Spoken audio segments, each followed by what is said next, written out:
ಮೈಸೂರಿನಲ್ಲಿ ಐತಿಹಾಸಿಕ ಸಿದ್ಧತೆ, ಅದೇ ಹೊತ್ತಿಗೆ ಕಾವೇರಿ ವಿವಾದದಲ್ಲಿ ರಾಜ್ಯಕ್ಕೆ ಸಂಕಷ್ಟ.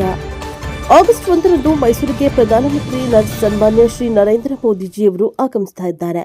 ಶ್ರೀರಾಮಕೃಷ್ಣ ಆಶ್ರಮ ಮೈಸೂರು ವತಿಯಿಂದ ನಿರ್ಮಿಸಿರುವ ಸ್ವಾಮಿ ವಿವೇಕಾನಂದ ಸಾಂಸ್ಕೃತಿಕ ಯುವ ಕೇಂದ್ರ ವಿವೇಕ ಸ್ಮಾರಕವನ್ನು ಅವರು ಉದ್ಘಾಟಿಸಲಿದ್ದಾರೆ. ಈ ಹಿನ್ನೆಲೆಯಲ್ಲಿ ಇಂದು ರಾಜ್ಯ ಬಿಜೆಪಿ ಅಧ್ಯಕ್ಷರಾಗಿದ್ದ ಶ್ರೀ ಬಿವೈ ವಿಜೇಂದ್ರ ಅವರು ಮೈಸೂರಿನ ರಾಮಕೃಷ್ಣ ಆಶ್ರಮಕ್ಕೆ ಭೇಟಿ ನೀಡಿ ಕಾರ್ಯಕ್ರಮದ ರೂಪುರೇಷೆಗಳ ಬಗ್ಗೆ ಚರ್ಚೆಯನ್ನು ನಡೆಸಿದರು. ಭದ್ರತೆ ಮತ್ತು ವ್ಯವಸ್ಥೆಗಳ ಬಗ್ಗೆ ಅಧಿಕಾರಿಗಳೊಂದಿಗೆ ಮಾಹಿತಿಯನ್ನು ಪಡೆದರು. ಕಾವೇರಿಗೆ ಸಂಬಂಧಪಟ್ಟ ಟಿವಿ ಮಾಧ್ಯಮದವರ ಪ್ರಶ್ನೆಗೆ ಪ್ರತಿಕ್ರಿಯಿಸಿದರು. ಸಿಡಬ್ಲ್ಯೂಎಸ್ ಸಭೆಯಲ್ಲಿ ಕಾವೇರಿ ನದಿ ನೀರನ್ನು ತಮಿಳುನಾಡಿಗೆ ಬಿಡಬೇಕು ಎಂಬ ತೀರ್ಮಾನ ಕೈಗೊಳ್ಳಲಾಗಿದ್ದು ರಾಜ್ಯದಲ್ಲಿ ಆಕ್ರೋಶಕ್ಕೆ ಕಾರಣವಾಗಿದೆ. ಈ ಬಗ್ಗೆ ಪ್ರತಿಕ್ರಿಯಿಸಿದ ಬಿಜೆಪಿ ರಾಜ್ಯಾಧ್ಯಕ್ಷ ಬಿವೈ ವಿಜೇಂದ್ರ ಅವರು ನಮ್ಮ ಕರ್ನಾಟಕಕ್ಕೆ ಕುಡಿಯುವುದಕ್ಕೆ ನೀರಿಲ್ಲ, ಇನ್ನಿಲ್ಲ, ರೈತರ ಬೆಳೆಗಳಿಗೆ ನೀರು ಕೊಡಲು ಆಗಲ್ಲ, ಬೆಳೆಗಳು ಒಣಗ್ತಾ ಇವೆ. ಈ ಬಗ್ಗೆ ರಾಜ್ಯ ಸರ್ಕಾರ ಹೆಚ್ಚಿನ ಗಮನ ಹರಿಸಬೇಕು ಎಂದು ಸಲಹೆಯನ್ನ ನೀಡಿದರು. ಬ್ಯೂರೋ ರಿಪೋರ್ಟ್ ಕ್ಯಾಮರಾಮನ್ ನಾಗೇಂದ್ರ ಜೊತೆ ಕಾಂತರಾಜು, ಪ್ರಜಾಪವ ಟಿವಿ, ಮೈಸೂರು. ಮೈಸೂರಿನ ವಿವೇಕ ಸ್ಮಾರಕದ ಉದ್ಘಾಟನೆ ಗೌರವಾನ್ವಿತ ದೇಶದ ಹೆಮ್ಮೆಯ ಪ್ರಧಾನಮಂತ್ರಿ ನರೇಂದ್ರ ಮೋದಿಜಿಯವರ ಅಮೃತ ಹಸ್ತದಿಂದ ನೆರವೇರ್ತಾ ಇದೆ. 1ನೇ ತಾರೀಕು ಮಧ್ಯಾಹ್ನ 3:30 ಪ್ರಧಾನಮಂತ್ರಿಗಳು ನೇರವಾಗಿ ಮೈಸೂರಿಗೆ ಬರೋರಿದ್ದಾರೆ. ಸ್ಮಾರಕಕ್ಕೂ ಕೂಡ ಭೇಟಿಯನ್ನು ನೀಡ್ತಾರೆ. ತದನಂತರದಲ್ಲಿ ಇಲ್ಲೇ ಪಕ್ಕದಲ್ಲಿರ್ತಕ್ಕಂಥ ಮೈದಾನದಲ್ಲಿ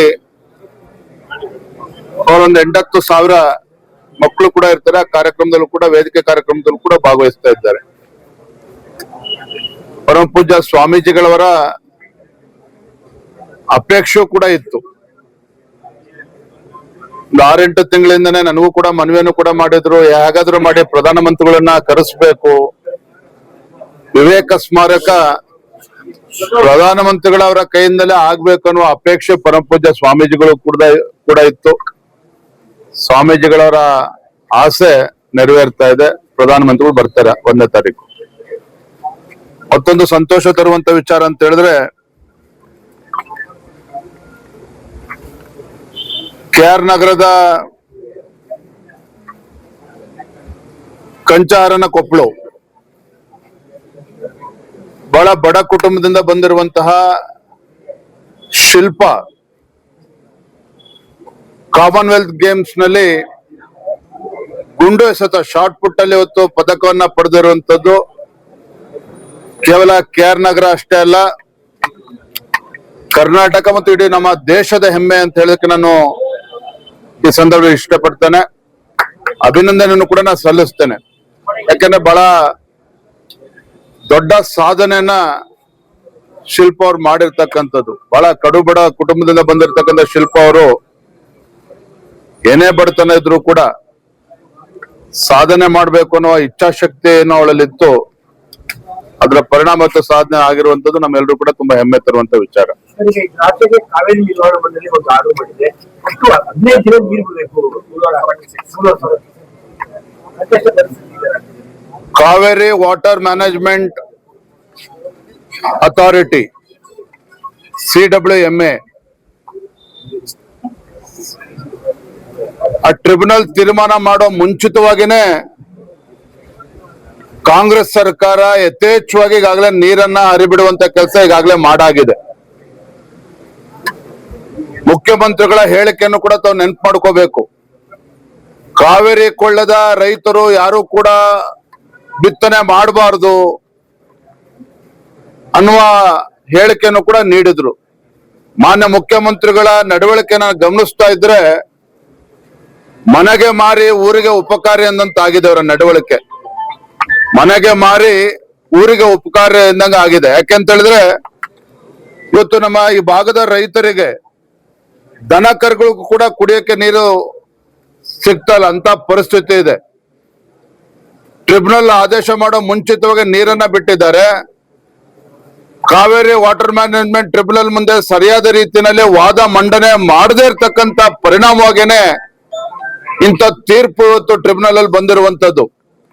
ನಾನು ಮಾನ್ಯ ಮುಖ್ಯಮಂತ್ರಿಗಳಿಗೆ ಹೇಳೋದಕ್ಕೆ ಇಚ್ಛೆ ಪಡ್ತೇನೆ, ರಾಜ್ಯದ ಈ ಕಾವೇರಿ ಕೊಳ್ಳದ ರೈತರ ರಕ್ಷಣೆ ಮಾಡುವಂತದ್ದು ರಾಜ್ಯ ಸರ್ಕಾರದ ಕರ್ತವ್ಯ ಇದೆ, ಮುಖ್ಯಮಂತ್ರಿಗಳ ಕರ್ತವ್ಯ ಕೂಡ ಇದೆ.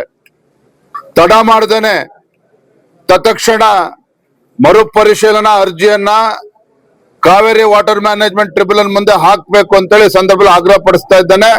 ರೈತರ ರಕ್ಷಣೆಗೆ ಮುಖ್ಯಮಂತ್ರಿಗಳೇ ಮುತುವರ್ಜಿ ವಹಿಸಬೇಕು ಅಂತೇಳಿ ಆಗ್ರಹನ ಪಡಿಸ್ತಾ ಇದ್ದಾನೆ. ರಾಹುಲ್ ಗಾಂಧಿ ಅವರಿಗೆ ವಿಜಯ ರಾಷ್ಟ್ರೀಯ ಒತ್ತಡಕ್ಕೆ ಏನಾದ್ರು ಮುಗಿಯೋ ಸಾಧ್ಯತೆ ಇದೆ ಅಂತ ಅನ್ಸುತ್ತೆ. ಅದಕ್ಕೆ ಒಂದೇ ವಾಕ್ಯದಲ್ಲಿ ಹೇಳಿದ್ನಲ್ಲ, ಮುಖ್ಯಮಂತ್ರಿಗಳ ನಡವಳಿಕೆ ಮನೆಗೆ ಮಾರಿ ಊರಿಗೆ ಉಪಕಾರಿ ಅಂದಂತಾಗಿದೆ. ಯಾರನ್ನೋ ಖುಷಿ ಪಡಿಸೋದಕ್ಕೆ ನಮ್ಮ ರೈತರಿಗೆ ಏನು ವಿಷ ಕೊಡುವಂತ ಕೆಲಸ ಮಾಡ್ತಾ ಇದ್ದಾರೆ. ಇದು ಅಕ್ಷಮ್ಯ ಅಪರಾಧ. ಹಾಗಾಗಿ ಮಾನ್ಯ ಮುಖ್ಯಮಂತ್ರಿಗಳೇ ತತ್ಕ್ಷಣ ಮರುಪರಿಶೀಲನಾ ಅರ್ಜಿಯನ್ನ ಹಾಕಿ ಸರಿಯಾದ ರೀತಿಯಲ್ಲಿ ವಾದ ಮಂಡನೆ ಆಗ್ಬೇಕು. ಆ ರೀತಿ ಅವರು ಜವಾಬ್ದಾರಿಯನ್ನ ತೆಗೆದುಕೊಳ್ಬೇಕಾಗ್ತದೆ.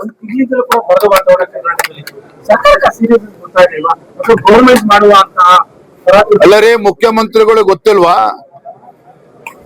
ಟ್ರಿಬ್ಯುನಲ್ ಇಂದ ಈ ರೀತಿ ಆದೇಶ ಬರ್ಬೋದು ಅಂತಕ್ಕಂತ ಮಾಹಿತಿ ಅವ್ರಿಗೆ ಇರ್ಲಿಲ್ವಾ?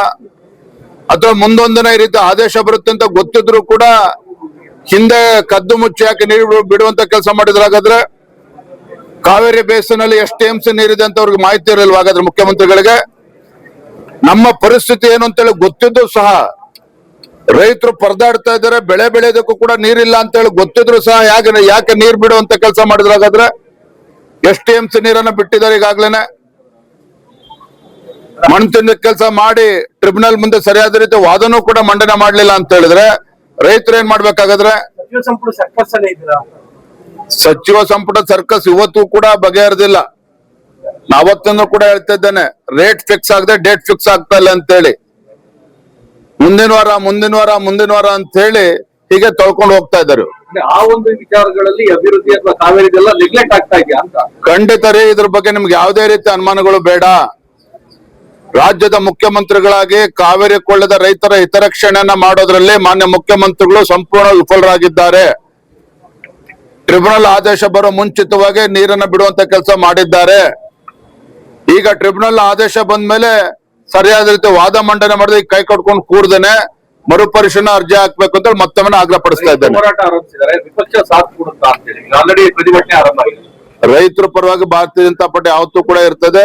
ಈ ರೀತಿ ಮಣ್ತಿನ ಕೆಲಸ ಸರ್ಕಾರ ಏನ್ ಮಾಡಿದೆ, ನಾವು ರೈತರ ಪರವಾಗಿ ಇರ್ತೇವೆ.